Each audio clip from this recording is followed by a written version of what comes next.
Hi viewers, ఈరోజు మనము MS ఎక్సెల్లో ఈ టాపిక్ ఏంటి అంటే కన్నా ఆల్రెడీ మనం ప్రీవియస్ వీడియోస్లో జూము హైడింగ్ అనేది నేర్చుకున్నాము, ఫ్రీజింగ్ నేర్చుకున్నాము. ఇక్కడ ఓకే, ఇదే సీట్ మళ్ళీ సెలెక్ట్ చేశానండి. ఈ సీట్లో నాకు పర్సనల్ డేటా ఉందనుకోండి. మొత్తం పర్సనల్ డేటా అంతా నేను ఈ సీట్లో ఫిల్ చేసి పెట్టాను. ఓకే, ఈ షీట్ మొత్తం నా పర్సనల్ డేటా ఉంది. ఇది ఎవరు చూడకూడదు అనుకున్నాను, లేదంటే కన్నా ఎవరు ఎడిట్ చేయకూడదు, జస్ట్ చూడాలి, ఎడిట్ చేయకూడదు అనుకున్నాను అనుకోండి. అప్పుడు ఏం చేస్తాం మనం? ఓకే, రీడ్ ఓన్లీ అంటే ఓన్లీ చూడాలి, దాన్ని వేరే వాళ్ళు నాది ఎడిట్ చేయకూడదు. ఓకేనా, ఎడిట్ చేసే అవకాశం వాళ్ళకి ఇవ్వకూడదు అనుకున్నప్పుడు మనం ఏం చేస్తామంటే ప్రొటెక్ట్ చేస్తాం. ఓకేనా, ప్రొటెక్ట్ అనేది ఉంటుంది ఇక్కడ. మనకి ప్రొటెక్ట్ చేయాలి. మనము రివ్యూలో మనకు ప్రొటెక్ట్ అని ఉంది. ప్రొటెక్ట్ అన్నప్పుడు మనకి పాస్వర్డ్ అడుగుతుంది. పాస్వర్డ్ ఎంటర్ చేస్తే ఓకే, నెక్స్ట్ రీఎంటర్ పాస్వర్డ్ అని అడుగుతుంది. ఓకే, రీఎంటర్ పాస్వర్డ్ రీఎంటర్ చేసిన తర్వాత ఓకే క్లిక్ చేసామనుకోండి, మనకి ఈ షీట్ మొత్తం ఏంటంటే కన్నా ప్రొటెక్ట్ అయిపోయింది. ఈ షీట్ అనేది ప్రొటెక్ట్ అయింది. ప్రొటెక్ట్ అయిన అప్లై చేసిన తర్వాత సేవ్ చేశాను. సేవ్ చేసేసి దాన్ని క్లోజ్ చేసేసాను. ఓకే, షీట్ అనేది నేను ప్రొటెక్ట్ చేశాను. ఈ షీట్ను నేను మళ్ళీ ఓపెన్ చేస్తున్నాను. ఓపెన్ చేసి నేను ఏదైనా రాయాలనుకున్నాను. ఓకే, వేరే వాళ్ళకి పంపించాను. వేరే వాళ్ళకి పంపించినప్పుడు వాళ్ళు ఏదైనా ఎడిట్ చేయాలి అనుకున్నారు. ఎడిట్ చేసేటప్పుడు ఇలా మనకి ఎర్రర్ మెసేజ్ అనేది వస్తుందన్నమాట. The cell or chart that you are trying to change is protected and therefore read only. Okay, అంటే మీరు చదవడం మాత్రమే దీనికి అవకాశం ఉంది, మీరు ఎడిట్ చేయలేరు అని చెప్పేసి ఒక మెసేజ్ అనేది మనకి ప్రొటెక్ట్ చేశారు ఈ షీట్కి అని చెప్పేసి వచ్చేస్తుంది అనమాట. ఓకే, ఇలాగ మనము ఏదైనా మన డేటాని ఎవరు ఎడిట్ చేయకూడదు అనుకున్నప్పుడు మనము ప్రొటెక్ట్ అనేది మనము అప్లై చేసుకుంటాం అనమాట. ఓకే, ఇది రివ్యూలో ఉంటుంది. రివ్యూలో ప్రొటెక్ట్ అని ఉంటుంది, ప్రొటెక్ట్ షీట్. అన్ప్రొటెక్ట్ కూడా చేయాలి అంటే కనుక సేమ్ అన్ప్రొటెక్ట్ షీట్ అని కొట్టేసి సేమ్ పాస్వర్డ్ అప్లై చేసేసుకున్నాం. పాస్వర్డ్ను అప్లై చేసిన తర్వాత సేవ్ చేయాలి.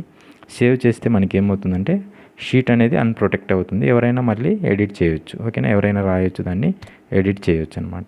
ఇది మన పర్సనల్ డేటా ఉన్నప్పుడు అలాగా ఎవరైనా ఎడిట్ చేయాలి అనుకుంటే చేయించవచ్చు. లేదంటే కన్నా మనము ప్రొటెక్ట్ షీట్ అని ప్రొటెక్ట్ చేయొచ్చు అనమాట. మన షీట్కి మనము ప్రొటెక్షన్ అనేది ఇచ్చుకోవచ్చు. ఓకే, నెక్స్ట్ వన్ వచ్చేసి మన షీట్ ఇలా ఓపెన్ చేస్తేనే ఇక్కడ పాస్వర్డ్ అనేది రావాలి. అంటే ఓపెన్ కాకూడదు, పాస్వర్డ్ చెప్తేనే, పాస్వర్డ్ ఎంటర్ చేస్తేనే అక్కడ ఓపెన్ అవ్వాలి. అలా చేయాలంటే ఏం చేయాలి? ఓకే, పాస్వర్డ్ అనేది మనము ఇక్కడ పాస్వర్డ్ ఇవ్వాలి. పాస్వర్డ్ ప్రొటెక్షన్ అనమాట. మన షీట్కి మనము పాస్వర్డ్ అనేది ప్రొటెక్ట్ ఇస్తామన్నమాట.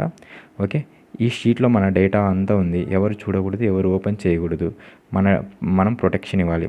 మనకు సంబంధించిన వాళ్ళకి మనము ఈ డేటాని ఇవ్వాలి అనుకున్నప్పుడు ఫైల్లోకి వెళ్ళేసి ఓకే, ఫైల్లో ఇక్కడ చూడండి, మనము ప్రిపేర్ అని ఉంది కదా, ప్రిపేర్లో మనము ఎన్క్రిప్ట్ డాక్యుమెంట్ అని ఉంది. ఓకే, ఫైల్లోకి వెళ్ళేస్తే ఎన్క్రిప్ట్ డాక్యుమెంట్ అంటే కన్నా ఇక్కడ మనకి పాస్వర్డ్ అడుగుతుంది. ఓకేనా, పాస్వర్డ్ ఇచ్చిన తర్వాత ఓకే క్లిక్ చేస్తే రీఎంటర్ పాస్వర్డ్ అనుగుతుంది. రీఎంటర్ చేస్తే మళ్ళీ సేమ్ పాస్వర్డ్ రీఎంటర్ చేసి ఓకే క్లిక్ చేసామనుకోండి, పాస్వర్డ్ అనేది మన ఫైల్కి, మన షీట్కి అనేది పాస్వర్డ్ అనేది అలర్ట్ అయిపోతుంది. దీన్ని సేవ్ చేసేసి జస్ట్ క్లోజ్ చేయండి. క్లోజ్ చేసి ఎవరికైనా పంపించినా, లేదంటే ఎవరైనా మన సిస్టంలో నుంచి ఓపెన్ చేసినా అది ఇప్పుడు ఏమడుగుతుంది? పాస్వర్డ్ అనేది అడుగుతుంది అనమాట. ఇక్కడ మనం ఓపెన్ చేసామనుకోండి, ఇలా బ్లాంక్గా వచ్చేసి పాస్వర్డ్ అడుగుతుంది. ఓకేనా, ఇక్కడ పాస్వర్డ్ అనేది మనం ఎంటర్ చేస్తేనే, అంటే వాళ్ళకి చెప్పాలి, మనం పాస్వర్డ్ చెప్తేనే వాళ్ళు ఓపెన్ చేయగలరు, లేదంటే మనం మాత్రమే ఓపెన్ చేస్తాం అనమాట. ఇలాగా ఓకే, ఇలాగ మనము పాస్వర్డ్ కూడా మన షీట్కి, మన ఎక్సెల్ షీట్ కానీ వర్డ్కి కూడా చెప్పాను, వర్డ్లో కానీ ఎక్కడైనా కానీ మనము ప్రొటెక్ట్ అనేది ఇచ్చుకోవచ్చు. ఇది మనము ఎక్కువగా చూస్తాము. బ్యాంక్స్ వాళ్ళు మనకి ఏదైనా పంపించినప్పుడు స్టేట్మెంట్, దానికి ప్రొటెక్షన్ అనేది ఇస్తారు. ఓకేనా, అలాగ మనము చూడవచ్చు అక్కడ. ఓకే, ఇలా మనము షీట్కి ప్రొటెక్షన్ అనేది పెట్టుకోవచ్చు.